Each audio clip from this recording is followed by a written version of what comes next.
요나 3장 1절부터 10절까지 같이 읽어보겠습니다. 여호와의 말씀이 두 번째 요나에게 임하니라. 이르시되 일어나 저 큰 성읍 니느웨로 가서 내가 내게 명한 바를 그들에게 선포하라 하신지라. 요나가 여호와의 말씀대로 일어나서 니느웨로 가니라. 니느웨는 극히 큰 성읍이므로 3일 길이라. 요나가 그 성에 들어가며 곧 하룻길을 행하며 외쳐 가로되 40일이 지나면 니느웨가 무너지리라 하였더니 니느웨 백성이 하나님을 믿고 금식을 선포하고 물은 대소하고 굵은 배를 입은지라.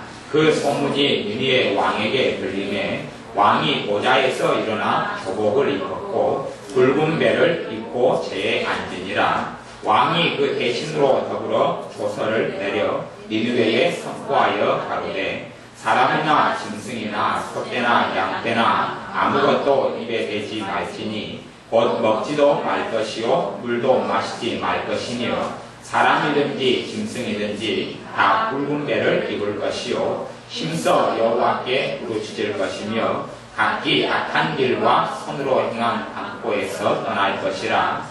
하나님이 혹시 뜻을 돌이키시고 그 진노를 그치사 우리로 멸망치 않게 하시리라. 그렇지 않을 줄을 누가 알겠느냐 한지라. 하나님이 그들의 행한 것 곧 그 악한 길에서 돌이켜 떠난 것을 감찰하시고 뜻을 돌이키사 그들에게 내리라 말씀하신 재앙을 내리지 아니하시니라. 아멘. 하나님께서는 천지 만물을 다스리는 것이 정확하시고 또한 이 땅 위에 심판을 행하시는 것이 하나님께서는 정확하십니다. 이 땅 위에 한 개인의 인생사나 아니 민족이나 도시나 하나님께서는 심판을 행하십니다. 어떤 사람에게 하나님의 심판이 임할 것이냐, 하나님의 징계가 임할 것이냐, 하나님의 심판이 임할 것이냐, 당연히 그 사람 안에 하나님의 평강이 없는 사람입니다. 그 사람의 삶 속에 하나님의 깊은 은혜가 없는 사람입니다. 그 사람 안에 주님을 사랑함이 없는 사람입니다. 그 사람 안에 주님으로 인하여 만족함이 없는 사람입니다. 그런 사람은 성령께서 그 사람 속에 깊이 있게 역사하시지 않는다는 증거고 그 사람에게 징계가 나타날 수밖에 없고 그 사람에게 하나님의 심판이 나타날 수밖에 없습니다. 그래서 요한계시록의 소아시아의 7교회에게 주님께서 자신의 제자 요한을 통해서 주님께서 말씀을 증거하셨는데 그것이 7교회에 주시는 말씀이었습니다. 요한계시록 2장 3장에 나왔는데 그 당시의 7교회 가운데 주님의 극심한 심판의 메시지를 받았던 교회는 5교회입니다. 7교회 가운데 5교회가 주님의 심판의 메시지를 받았고 그리고 결과는 그렇게 다 회개하고 좋은 결과를 맺지는 못했습니다. 극심한 심판 속에 들어갔습니다. 그 당시에 7교회 가운데 5교회가 주님께서 토하여 내치리라. 너 촛대로 옮겨버리리라. 너를 심판하고 자식까지 죽여버리리라. 그렇게 말씀했어요. 그 당시 7교회에게 자식까지 죽여버리리라. 너가 회개치 않은 너 자식을 죽여버리리라. 이렇게 하나님께서 심판하시고 명령하셨는데 그에 돌이킨 교회들이 유감스럽 때도 그렇게 많이 있지가 않았습니다. 사람들은 하나님의 심판을 우습게 여기고 하나님의 징계를 우습게 여깁니다만 하나님이 징계하시고 심판하시고 이 땅의 역사 가운데도 그렇지만 교회의 역사 가운데 말씀의 역사 가운데 명백합니다. 이스라엘 백성들이 하나님께 원망하니까 하나님께서 40년 동안에 이스라엘 백성의 청년, 장년들 20살 이상은 다 죽여버리시고 전혀 살려놓지 않습니다. 딱 2명은 빼놓고 믿음으로 하나님께 나아간 여호수아와 갈렙을 빼놓고는 다 죽여버리시고 그게 하나님의 공의로움입니다. 하나님의 공의로움. 또한 고린도전서 말씀에는 교회가 성찬식을 잘못함으로 성찬식을 잘못했다는 이야기는 근본적으로는 교회 안에 분쟁과 분란이 고린도 교회에 있었고 분쟁과 분란을 통해서 성찬할 때에 하나님께서 받으시는 거룩한 성찬이 되지 않았습니다. 그리고 그걸 통하여 고린도 교회에 많은 사람을 하나님 죽이셨고 그리고 병들었고 연약함의 질병이 들어왔다. 그렇게 성경 고린도 전서에는 말씀이 기록되어 있고 나와 있습니다. 또한 하나님께서 소돔과 고모라 성을 심판하시고 다 쓸어버리셨습니다. 다 쓸어버리시고 단지 그 중에서 롯 그리고 롯의 2딸만 살아남았고 롯의 아내는 하나님 심판을 받아서 소금 기둥이 되고 말았습니다. 단지 성경의 그 당시에 얼마만의 역사만이 아닙니다. 고라신과 베스다 주님께서 계실 때 마을도 그 마을에 대해서 너희가 빼겠지 아니했는데 소돔과 고모라 성이 견디기 더 쉬울 것이다 하면서 심판을 선포하셨고 극심한 심판을 받았습니다. 또한 예루살렘에 대해서도 하나님께서 주님께서 심판을 선언하셨고 예루살렘 심판을 받아서 AD 70년에 디도 장군에 의해서 완전히 다 무너지고 비참한 종국을 마련했습니다. 주님이 심판을 선언한 지 그렇게 많은 세월이 흐르지 않았습니다. 그러니 하나님의 자녀들이 하나님의 말씀을 심상히 여기며 또한 성경에 있는 말씀 가운데 죄에 대하여 말씀하는 것을 심상히 여기는 어리석은 자녀들이 되지 않아야 성령님께서 이 땅에 오셔서 성령님이 역사하시면 총 3가지로 가지고 역사한다고 그랬습니다. 총 3가지 기본적인 성령님의 역사. 첫째는 성령님이 역사하시면 죄를 깨닫게 할 것이다. 너 죄를 깨닫게 할 것이다. 죄를 깨닫게 하는 것에 대해 사람들이 별로 좋아하지 않습니다. 사실은 제가 전에 지금 몇 주 됐죠. 몇 주 서울에 있는 다음세대 교회 집회를 청년 수련회를 3일 동안 인도하고 왔는데 사실은 그 모인 사람들 가운데 정말 주님이 안 기뻐하는 사람이 여러 명이 있었어요. 주님이 안 기뻐하는 사람이 여러 명이 있었어요. 정말 주님이 싫어하는 사람이 여러 명이 있었어요. 정말 주님이 싫어요. 주님이 싫어하는 사람이 여러 명이 있어요. 그 중에서 자매는 몇 명 가운데 정말 한 명은 정말 싫어요. 주님이 싫어요. 주님 한 명. 여러 명 가운데 정말 싫어하는 사람 한 명. 저는 그 사람을 모릅니다. 저는 그 자매가 누군지 몰라요. 그 삶이 어찌 된지 모르고 이름도 모르고 성도 모르고 아무것도 몰라요. 주님이 정말 싫어하는 거예요. 형제들은 주님이 정말 제가 거기서는 이야기 안 했습니다. 물론 뭐 제가 지금 이제 이야기하니까 거의 청년들 우리 교회 카페 몇 명 가입해서 듣고 있고 교회 교인도 좀 몇 명 가입해서 듣고 있으니까 내가 말씀 전하고 동영 찍어서 올릴 테니까 이제 들을 겁니다만은 그 자매들 중에서 주님께 싫어하는 사람은 청년보다 형제보다 자매들이 더 많았어요. 아니 형제들이 더 많았어요. 자매는 정말 주님이 싫어하는 사람이 하나, 몇 명 가운데 하나. 그 다음에 형제는 정말 주님이 싫어하는 사람이 여러 명 있었어요. 그러니까 제가 그 사람을 몰라요. 모르는데 예언기도 해달라고 왔는데 정말 예언해주기 힘든 거예요. 힘들어요. 예언해주기 힘들어요. 근데 예언을 누구는 해주고 누구는 안 해줄 수 없는 것이. 제가 집회 다니면 예언기도를 항상 합니다. 예언기도 들을 때 되면 뭐 어떤 형제나 어떤 자매는 울고 통곡하니까 그 다음 사람 예언기도 그 자리에 나와서 받기가 어려워요. 다 바닥이 전부 다 눈물바다가 되니까요. 그렇게 울고 통곡하고 주님 만나고 그런데 그러니까 다 오면 다 해주었는데 정말 주님이 싫어요. 정말 주님이 싫어요. 이게 제가 너무 싫은 거예요. 주님이 전혀 안 기뻐하는 부리는 사람이 있어요. 말씀을 전혀 들을 수 없고 그런 사람은 이제 예언을 받고 사실은 기분이 안 좋아하는 걸 압니다.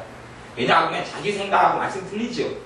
말씀에가 뭐가 나와요? 책망이 나옵니다. 저는 책망이 나오면 이렇게 100% 제가 다 맞지는 않지만 그래도 어느 정도까지는 합니다.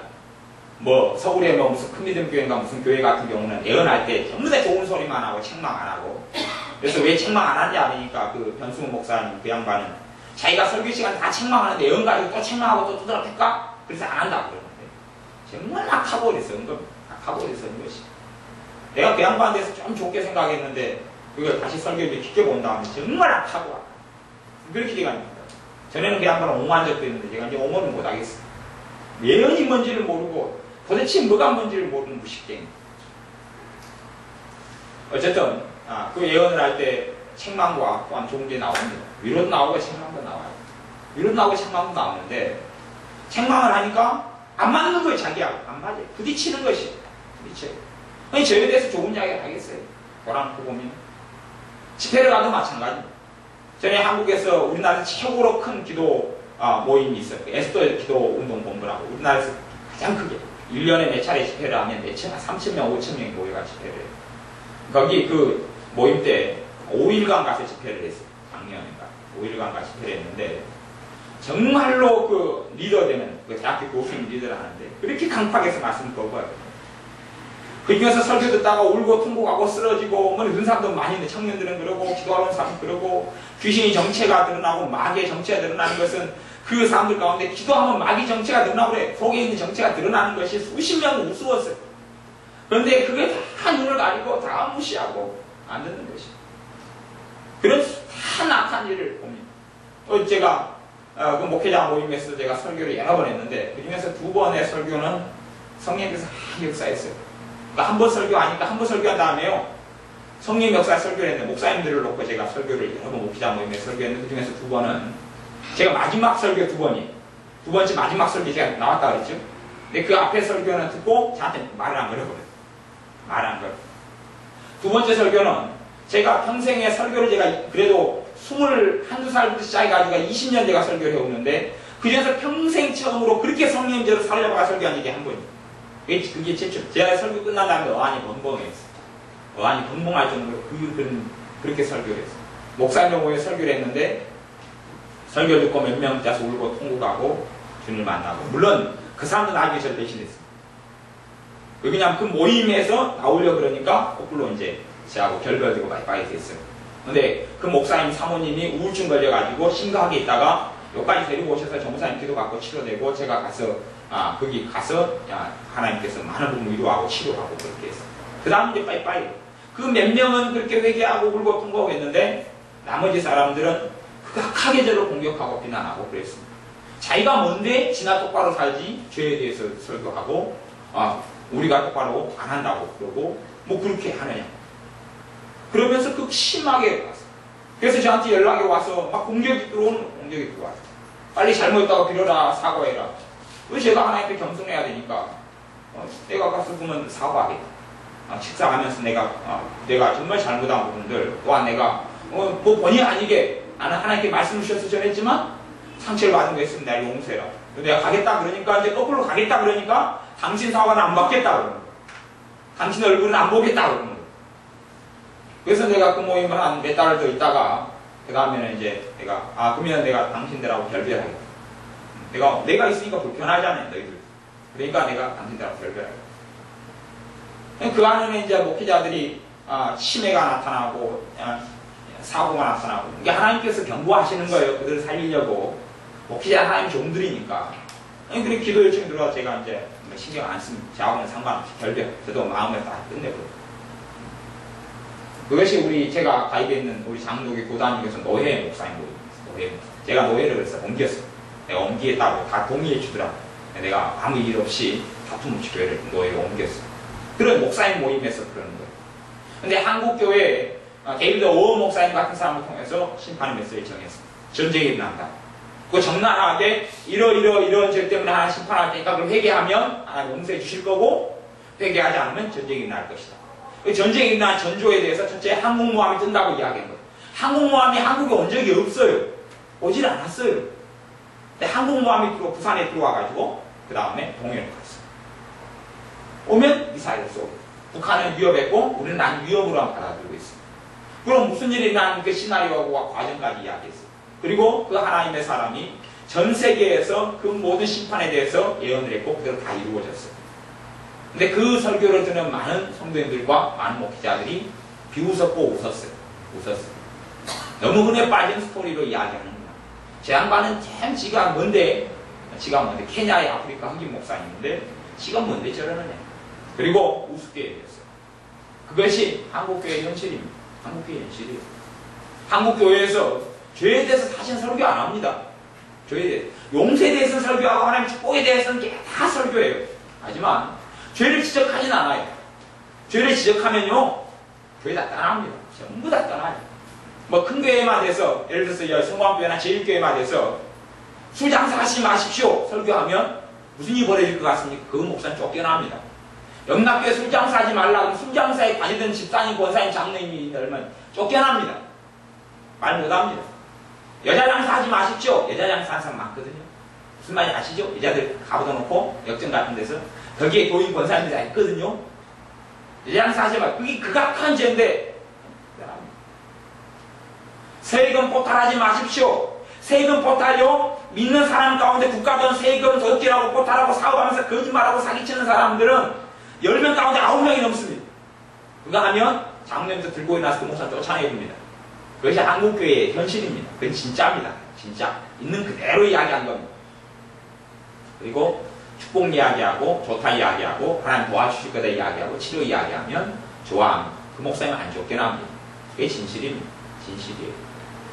뭐 저야 뭐 우리가 교회가 작고 소규모니까 또 우리 교회 여러분들이야 뭐 그런 분들이 이제 없으시니까 뭐 그렇게 자유롭게 말씀을 전하고 나누긴 하지만 전반적으로 한국교회는 그렇습니다.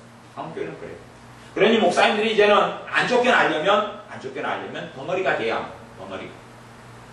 전에 성광교회 임재한 목사님이라는 분이 계셨어요. 제가 그 목사님 설교도 듣고 그분이 거기서 목회를 그때 하여튼 20몇 년 했을 거예요. 20몇 년을. 23년요? 22년 했어요. 22년. 그 목회를 하면서 계속 제 성광교회 큰 교회잖아요. 1600명 되는 교회잖아요. 22년을 목회했어요. 그러면서 그래도 깊이 있게 회개에 대해서 죄에 대해 지적하지 않았어요. 교회는 점점점 악해갔습니다. 그리고 거기서 그 교회가 1600명 가운데 기도하는 사람들이 많이 있었어요. 근데 기도하는 사람들을 장로님들 집사님 공개에 쫓아내라고 그랬어요. 그러니까 이 목사님이 누구를 쫓아냈어요? 기도하는 사람이 누구 편이니? 이 목사님 편이에요. 그 목사님 보호하자가 안 되니까 내보냈어요. 이 사람들이 목사님 기도를 지켜주는 사람들입니다. 그리고 이 목사님도 결국은 쫓겨났어요. 쫓겨나면서 마지막 고별 설교를 이 목사님이 그렇게 하셨어요. 여러분 정말 저를 잘 믿으십니까? 내가 죄에 대해 설교를 제대로 안 했다고 그랬죠. 그 목사님 고별 설교. 우리 박미경 집사님 자리에 있었으니까 하는 거야. 내가 죄에 대해서 여러분에게 바르게 가르치지 않았습니다. 내가 회개에 대해서 바르게 가르치지 않았습니다. 이번에 한국교회에서 아예 한국교회에서 거두인 목사님이 한 분 돌아가셨고 오카노 목사님이라는 분 사랑의 교회를 세운 목사님이 지지난주인가 돌아가셨어요.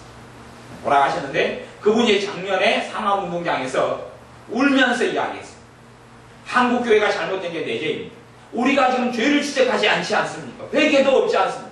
얼마나 잘못되고 희석된 복음을 가리키고 그분은 사랑교회라는 그 큰 교회를요 본인이 개척해가지고 80몇 년에 개척해가 82년이 개척해가지고요 몇만 명 되는 교회로 만들었습니다. 몇만 명 교회로 만들었고 교회에서 제자훈련 하잖아요. 그분이 다 접한 거예요. 그런 79살 돼서 암으로 돌아가셨어요. 돌아가셨어요. 뭐 구근저질한 사연이 많지만 뭐 그분에 대한 별로 좀 깊게는 이야기 안 하겠습니다. 근데 그분의 개인적인 설교는 모여가지고 죄를 지적하고 본인부터가 사랑하는 교회를 개척해 세워서 수만 명이 될 때까지 내가 죄에 대해 설교하고 지적하니까 교인들이 말이 많고 구설수가 많고 교회가 붕괴 안 되고 그러니까 내가 안 했다 그랬어요. 그분이 그렇게 했어요. 은퇴하신 다음에 그 교회를 은퇴하신 다음에 그렇게 했어요. 그렇게 하면서 우리가 똑바로 믿고 목회자들은 죄에 대해 똑바로 이야기하고 말씀된 대로 이야기하자. 그랬더니 목사님들이 무수하게 욕하는 목사님 공격을 했어요. 네가 뭔데 죄에 대해서 그러냐. 이 원로 목사님 우리나라에서 알아주는 원로 목사님. 그게 뭐냐면 우리 한국에 믿는 사람들의 주소입니다. 주소. 우리의 주소예요. 우리는 죄에 대해 듣기를 싫어합니다. 그리고 죄에 대해서 이야기하면 마음 상해합니다. 점장에게 정치로 가는데 정치로 가지 마십시오. 그러면은 상해합니다. 우상숭배하지 마십시오. 상해합니다. 돈을 사랑하지 마십시오. 기분 나빠하고 하나님께서 돈으로 축복을 오래 많이 해주실 겁니다. 그럼 마음이 좋아합니다. 우리가 깨끗하게 되고 거룩하게 돼야 합니다. 하나님 뜻에 바로 서야 합니다. 교만은 회개하십시오. 그러면 싫어합니다. 교만한 사람은 더 싫어합니다. 어떻게 세상을 그렇게 사랑하십니까? 주님을 사랑해야지 왜 세상과 주님과 주님께서 재물과 하나님과 나를 겸하여 섬길 수 없다. 세상을 사랑하는 사람은 내가 토하에 내치리라 했는데 세상을 왜 사랑합니까? 사랑하면 안 됩니다. 돌아서야 합니다. 그러면 기분 나빠합니다. 쾌락을 즐기십시오. 세상을 누리십시오. 세상에서 마음껏 누리고 즐기십시오. 그럼 좋아. 주일날 예배 안 나와도 괜찮습니다. 여행 나오시면 여행 가십시오. 놀러 가오시면 놀러 가십시오. 괜찮습니다. 하나님 다 이해해 줄 겁니다. 편하게 하고 좋아. 그럼 교회 나오. 그리고 왜 기도하지 않습니까? 왜 깨어있지 않습니까? 왜 근신하지 않습니까? 왜 하나님을 첫째로 예배를 첫째로 여기지 않습니까? 싫어합니다. 왜 당신 자식들에게 복음을 전하지 않고 그 영혼이 아이들을 반 죽여서라도 주님 앞에 무릎을 꿇리게 만들어야 왜 안 합니까? 싫어합니다. 그리고 아이들 하나님 축복해 줄 겁니다. 지금은 주님을 안 믿어도 나중에 하나님 축복도 받고 돌아도 오겠죠. 그러면 좋아. 그리고 한국계 목사님들이나 일반적으로 그걸 전하고 살아왔습니다. 그걸 전하고 살아왔어요. 저는 아예 이제 그렇게 잘못된 이야기는 안 하고 입을 다무는 칙이었고 저는 직접적으로 지적은 안 합니다. 사실은 제가 직접적으로 지적해서요 충돌이 나고 말 안 듣는 사람 굉장히 많았어요. 상담하러 오는 분인데 우리 교인이 아니어서 내가 직접적으로 이야기하고 싫어했습니다. 지난번에 서울에서 저한테 예언기도 받으러 여기까지 왔어요. 예언기도 받으러 왔어요. 제가 이야기했어요. 왜냐하면 저분에게 예언기도를 하면 안 좋은 내용이 나올 줄 알아요. 제 양반이 하나님께 바르게 살지 못한다는 걸 딱 하나님께서 가르쳐 주시는 거예요. 제가 그 집사님에게 그랬어요. 연기도 받지 마십시오. 좋지 않은 이야기가 나올 겁니다. 제가 그 사람을 위해서 한 것이 연기도 받는다는 거예요. 좋은 이야기가 나왔어요? 안 좋은 이야기가 나왔어요? 안 좋은 이야기가 나왔습니다. 그분이 서울에서 빨리 기도받으러 기분 좋아서 했겠어요? 안 좋아서 했겠어요? 안 좋아봤어요. 자기는 나한테 기대하는 게 있었겠지요. 나한테 바라는 게 있었겠지요. 근데 애언은 그렇게 할 수 없는 것이. 애언은 주시는 대로 할 수밖에 없으니 그렇게 할 수 없는 것이. 그게 아니까 좋은 이야기가 안 나올 겁니다. 자기는 좋은 걸 기대하는 거예요. 화려한 애언, 잘 될 것이다 이런 걸 기대하는 것이. 물론 그렇게 애언해준 사람이 이 땅에 깔렸습니다. 이 땅에 깔렸어요. 뭐 큰 믿음 교회 그런 데만 가도 맨날 애언 받으면 그냥 성공 기다리고 있다, 부흥 기다리고 있다, 뭐 기다리고 다 그래요. 깔렸어요, 그것은. 하지만 바르게 애언하는 것은 없어요. 별로 없어요. 전에 모시고 집회를 좀 했더니 순자 사모님 같은 경우는 애언을 해도 정말 깨끗하게 잘했어요. 그런 분 같은 경우는. 대신에 못 알아먹는 거죠. 사람들이 못 알아먹어요. 그러니까 심지어 제가 성광교에서 어떤 권사님이 와서 애언에 한테 나왔어요. 네가 왜 그만하느냐? 그만하지 말라. 그러니까 그분은 못 알아먹었어요. 또 우리 안경이 사람도 그랬어요. 네가 세상에서 최고 외롭다고 쓸싸도 착각하지 말아라 그랬는데 안경이 사람이 뭘로 알아먹었냐고요? 내가 제법 외로운지를 하나님이 아신다. 이렇게 알아먹더라. 이게 여러분들의 예언들은 다 못 알아먹었어요. 정말 내가 기도하고 시급하고 내가 놀랄 일입니다. 그렇게 깨끗하고 정확한 예언에서 책망이 나오고 잘못된 거 지적 나와도요. 그걸 10%못 알아먹는 것이 못 알아먹는 거예요. 이게 제가 뭐 터놓고 우리 정교사님 오경옥 사모님한테 이야기합니다만은 예언회가 주원이를 교회에 맡기라 했어요. 목회자에게 맡기라 했어요. 그 이야기는 뭐냐 그러면 주원이 우리 미래 저한테 키우라는 이야기가 제가 어떻게 얘를 키웁니까? 5살짜리 저한테 보내면 제가 키운단 말입니까? 10살짜리 제가 키운단 말입니까? 학교를 보내고? 중학생을 보내면 키운단 말입니까? 그 이야기가 아닌 것이에요. 너희들이 자녀 교육시키는 방법이 틀렸다. 목회자가 하는 말, 주회 중에 하는 말이 맞다. 시키는 대로 해라. 그런 말이에요. 그게 그 이야기예요. 그 이야기. 주회종에게 맡기라고 하면 그렇게 너희들이 방식대로 키우면 큰 문제가 나타난다는 이야기예요. 그 이야기 지금 무슨 5살짜리를 보내가지고 전미기고 똥기저귀 치우고 그렇게 키운다고요? 이걸 전혀 해석을 못하는 것이 그게 너희들이 잘못 가르치고 있다. 아이들을 잘못 키우고 있다는 책망인지를 못 알아듣는 것이 들키가 없는 것이 그런 것을 여러분들이 예언받았을 때도 그분은 그래도 책망과 위로를 정확하게 했어요. 하나님 축복을 이야기해도 조건을 달았어요. 하나님 말씀 조건적인 너가 이렇게 하면 이렇게 하리라 나온 것이 이렇게 하면 절대 안 듣는 것이 그렇게 하리라 생각 안 이루어지죠. 우리가 순종해야지 이루어지는 게 하나님 축복의 약속이 안 이루어지는 것이 책망을 해도 못 알아먹어요. 그 사람이 깝깝해버리는 거예요. 깝깝해버려요. 여러분이 대부분 그 예언을 받을 때 다 못 알아먹었어요. 아니 책망은 못 알아먹었어요. 대부분 못 알아먹었어요. 깝깝해버리는 것이 그런다고 예언을 저한테 써가지고 와서 저한테 해석해달라고 하면 저는 더 깝깝해버려요. 더 깝깝해버려요. 이걸 된 대로 이야기해줄 수도 없고 안 해줄 수도 없고 된 대로 이야기하면 이제 누가 원수가 됩니까? 제가 원수가 돼요. 제가 원수가 돼요. 이게 된 대로 제가 예언을 해석해줘가지고 저한테 상처받는 사람이 있었게요? 없었게요? 있었습니다. 여러 명이 있었습니다. 우리 교회 교인들하고 타교회 교인이나 있는 사람들이 있었어요. 된 대로 제가 자기가 듣고 자기가 하라는 거 아니면 나한테 해석해달라고 합니까? 자기 일을. 근데 된 대로 내가 설명을 해줬어요. 다 설명할 수 해주니까 나한테 상처받는 것이 나 우습지도 않는 것이 하나님의 자녀가 하나님께서 말씀을 전할 때 그래서 설교자들은 거짓말하게 되고 죄에 대해서 우습게 여기거나 이야기 안 합니다. 이야기 안 해요. 당신 자식이 우상이다. 당신 자식이 우상이 당신 자식이 하나님 칠 것이다. 그게 성경의 메시지거든요. 자식이 우상이 되면 부모를 치고 자식을 칩니다. 자식이 우상이 되면 자식을 하나님 쳐버립니다.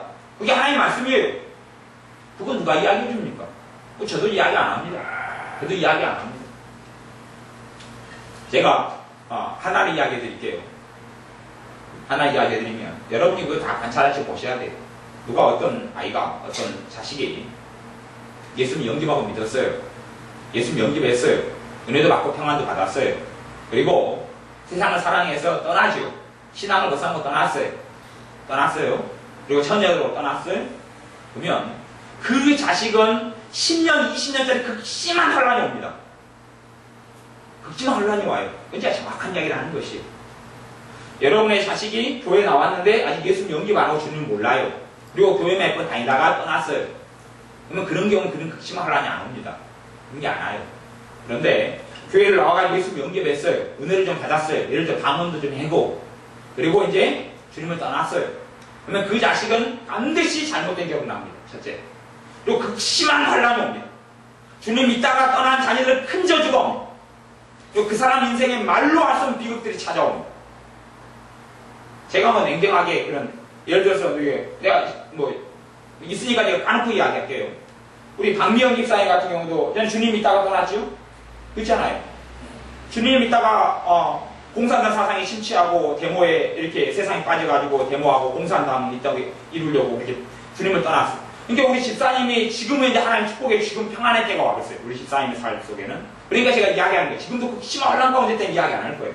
근데 우리 집사님이 우울증으로 겪었던 거 비참하면 얼마나 오랜 세월이고 심장 때문에 아파서 죽어가는 세월을 피를 토하고 얘들은 엄마 죽는다고 난리나고 병원 치료도 포기하고 그 극심한 세월을 그 환란을 비참한 환란을 집사님이 겪은 거 10년이 넘었죠. 한 10년 동안은 넘는 환란을 겪었어요. 그러니까 집사님은 기도가 아니면 못 사니까 교회에서 살고 기도로 살고 왜 그러냐면 주님 부인하고 떠나서 배신하고 떠나면 마귀에게 그 사람과 인생을 넘겨줘 버려요. 하나님이 그렇게 하는 게 아니고 마귀가 완전히 장악해버립니다. 우리 박미영 집사님도 아직 환란이 안 끝났어요. 지금 박미영 집사님 젊은 처녀 때 예수님 믿고 신앙생활에 주님을 버리고 주님 떠났어요. 그럼 나중에 돌아왔는데 그래도 그 시간들 때문에 그 잘못된 삶을, 잘못된 결혼을 하게 되고 잘못된 삶을 살게 되고 그냥 맞지 않는 사람과 살아야 되고 하는 그 지금도 환란 중이에요. 이게 제가 터놓고 이야기해버립니다. 우리 집사님들도 상처 안 받을 거니까 이야기하는 것이고 여러분의 자녀가 주님을 믿다가 떠났으면 그 당연하게 극심한 환란을 겪는 건 당연한 것이 그건 말로 할 수 없는 비참함이 찾아와. 제가 냉정하게 이야기해버릴게요. 그러면 제가 한 가지 이야기하면 우리 병육 집사님이 있으면 애들은 주님 영접하나야지. 지연이하고 지연은. 앞으로 극심한 환란이 옵니다. 제가 그걸 알고 기도를 하셔야 돼요. 10년, 20년 동안 짜리는 환란은 우습습니다. 뭐 이혼은 우습습니다. 그건 기본적인 그냥 그거는 거예요.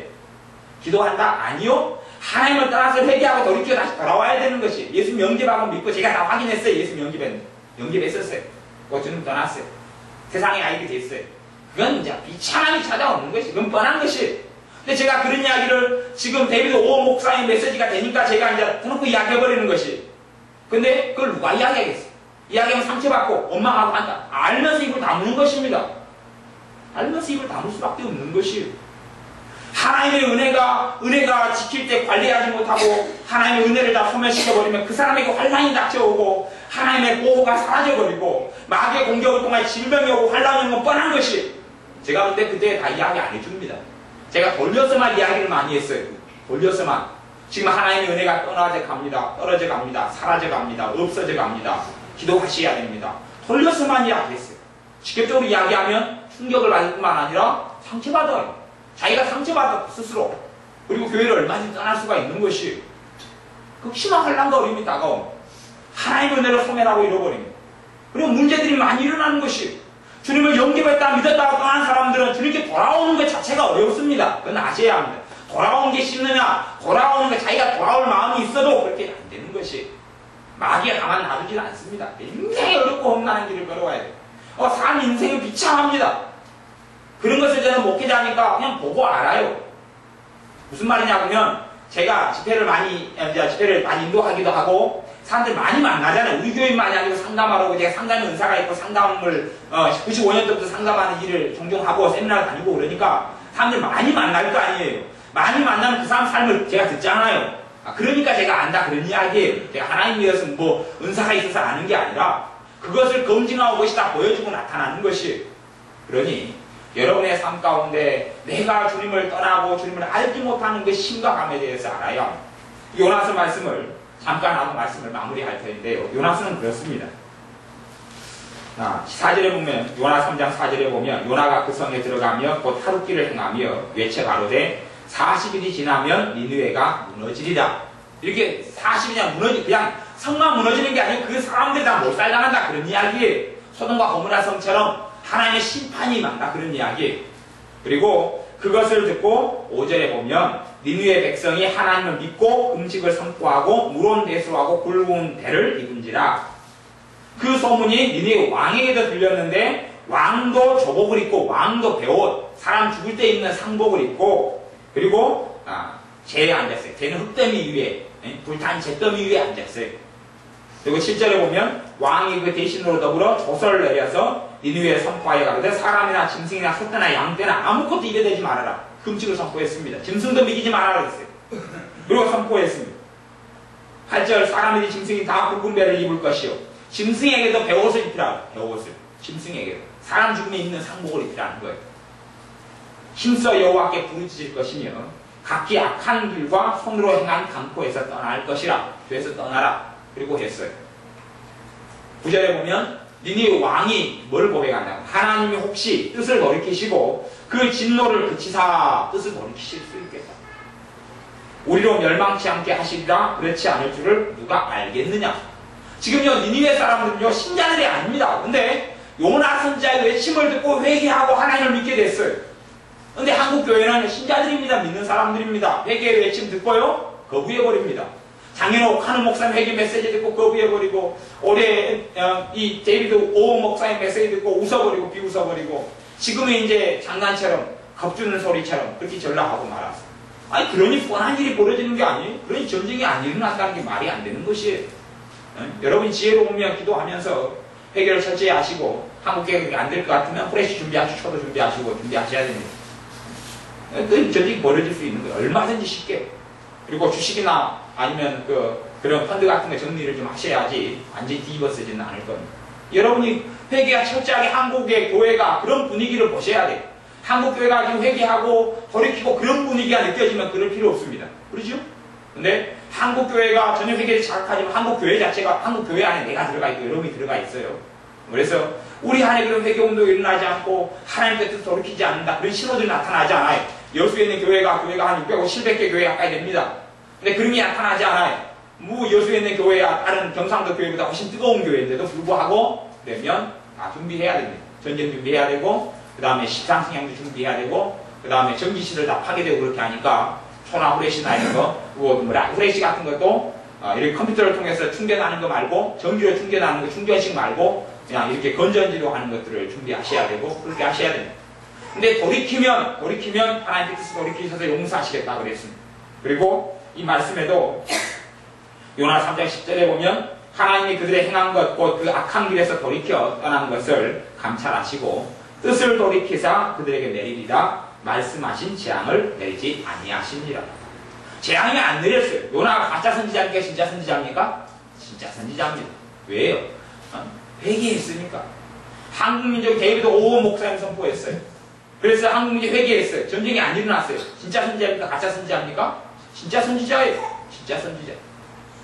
왜? 지금까지 예언했던 대로 회개한 데는 지진이 와도 사고가 안 났고 극심한 지진이 나서 건물이 무너졌는데 사람 다치거나 죽지 않았고 회개하지 않은 데는 IT부터 시작해서 30만 이상이 몰살하고 죽고 그래서 다 그렇게 됐어요. 그런 자료들이 지금 다 있으니까 그런 하나님의 사람이 외쳤고 그것은 성경의 선지자가 한 말씀하고 똑같아요.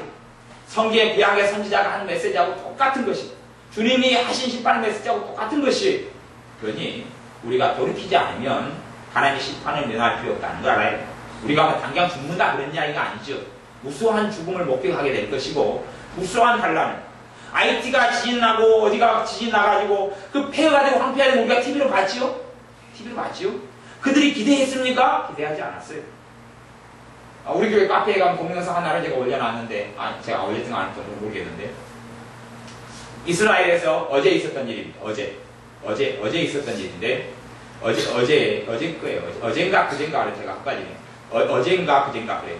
근데 이스라엘 결혼식장에서 2층인가 3층인가 그랬던 것 같아요. 큰 결혼식장에서 결혼식 올리고 신부하고 막 신랑하고 춤추고 막 하이킹 춤추고 막 찍혀져 있었어요. 동영상이 촬영되는데 그러다가 한 층이 그냥 전체가 무너졌어요. 한 층. 가운데가 뻥 뚫리가 무너지가 그래서 다 직사가 죽었어요. 그런 것처럼 우리가 먹고 마시고 술 취하고 놀고 안전하다 평안하다 그럴 때에 하나님의 손을 대시면 무슨 일이 벌어질지는 모르는 것이 IT가 자기들이 상상을 했겠어요? 자기들은 폐허가 되고 그런 비참한 일을 어떻게 상상합니까? 한순간인 것이 헤일이 한번 닥쳤는데 헤일을 예언했는데 헤일이 8.5m짜리인 것 같아요. 8.5m. 그리고 완전히 다 쓸어버린 거예요. 그걸 어떻게 이 사람들이 상상을 합니까? 그냥 평안하다 이렇게 있다가 한꺼번에 다 쓸어버리는 것이 많은 것이 여러분의 삶 속에서 하나님이 여러분의 삶을 돌이키게 하시고 또 저나 여러분이나 주를 회개할 것들을 회개하시고 하나님께 바르게 서는 것을 주의하고 주의해야 합니다. 내 삶 속에서 내가 끊을 수 없는 죄들은 끊게 해달라고 도와달라고 기도하고, 그리고 무엇보다 내가 할 수 있는 것은 내가 멈춰야 합니다. 오후에 말씀에 전하겠지만 내 입으로 험담하는 것, 불평하는 것, 원망하는 것, 미워하는 것, 저주하는 것, 욕설을, 그런 거 다 그거 내가 할 수 있는 것이야. 그건 안 해야 되는 것이, 멈춰야 돼. 더 이렇게 감사하는 말을 하고, 은혜를 끼치는 말을 하고, 덕을 끼치는 말을 하고, 믿음의 말을 하고, 내가 할 수 있는 것들에 정리해 가기 시작해야 돼. 음란물 보는 것은 정리해 가기 시작하고, 그리고 눈으로 잘못된 걸 보고 듣는 걸 정리해 가기 시작하고, 악한 사람들 악한 곳에 나가는 걸 정리해 가기 시작하고, 술자리에 가서 흥청망청 술 마시고 뒤집어 쓰는 것, 그렇게 정리해 가기 시작하고, 알코올 중독이 돼가지고 임박했다면 하나님께 도와달라고, 술 끊게 해달라고 그렇게 해야 되고, 그렇지 않으면 내가 정리해 가야 돼. 사업상 어쩐다?